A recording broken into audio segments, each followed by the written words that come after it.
How's it, guys?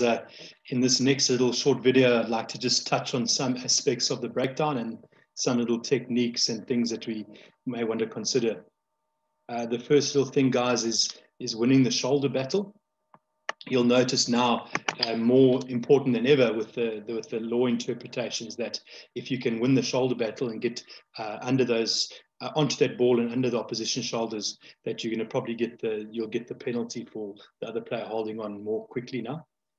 Here's a nice example here about the shoulder battle, and it's all about winning the shoulder battle. When we talk about the ruck and the breakdown point, it's about how quickly we can get our shoulders under the other player's shoulders. So you can see here, this Marlow player has managed to get his shoulders under the grey player who's arrived a bit late there at this breakdown point. So let's have a look at the video quickly.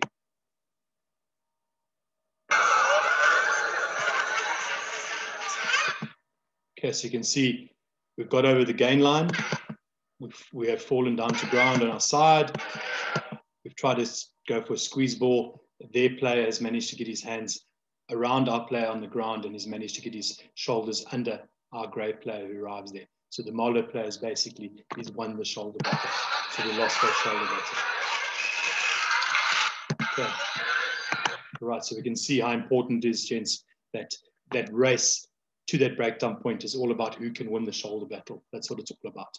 And when we talk about winning the shoulder battle, is getting our shoulders under the opposition shoulders. Okay, so that's winning the shoulder battle. Another interesting thing just to have a look at, I'm going to talk about king space. We refer to this as, we've been calling it the king space turnover, where you actually attack the space, pass the ball on the ground to get the turnover. Why I like this technique is the referee can't really penalize you because you've cleaned over the ball and you've cleared right through. And then obviously the next player coming in can pick the ball up once you've cleaned over it. So if you have a look here, this is a nice example of a king space turnover.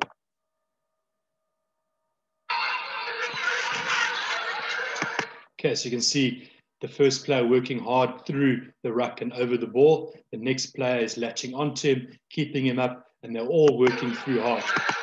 And you can see how the turnover then gets executed because of that king space being won. Right, and here's another nice example here of a junior from a couple of seasons ago. I think there's a Storm Cross.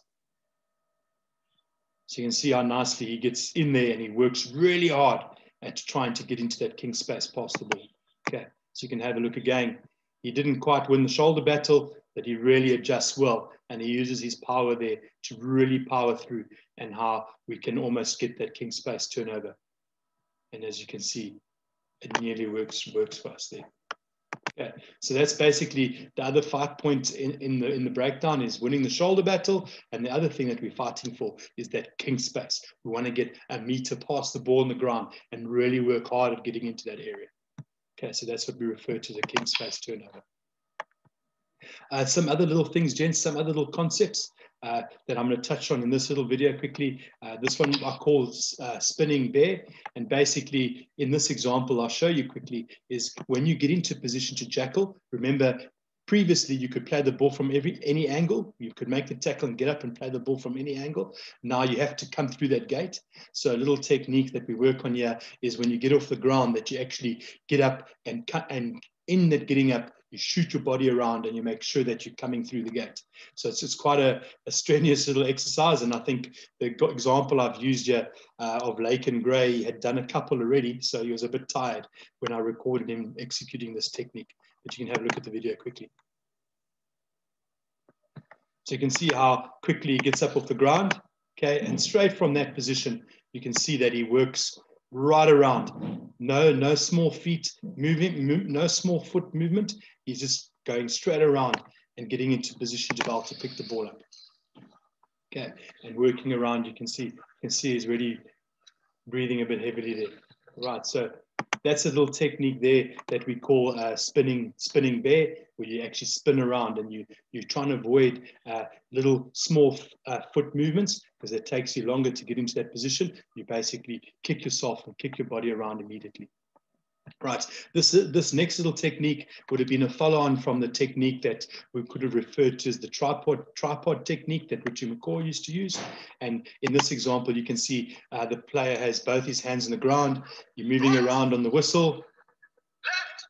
And then you can see that on the whistle, when it goes, you have to use that forearm grip and rip the ball with one arm, getting your full forearm over the ball and then ripping the ball onto your side. So that sort of technique now, with the referee emphasizing that you can't have any hands on the ground or any hands past the ball carrier on the ground, might not be as relevant anymore. But that is that technique there.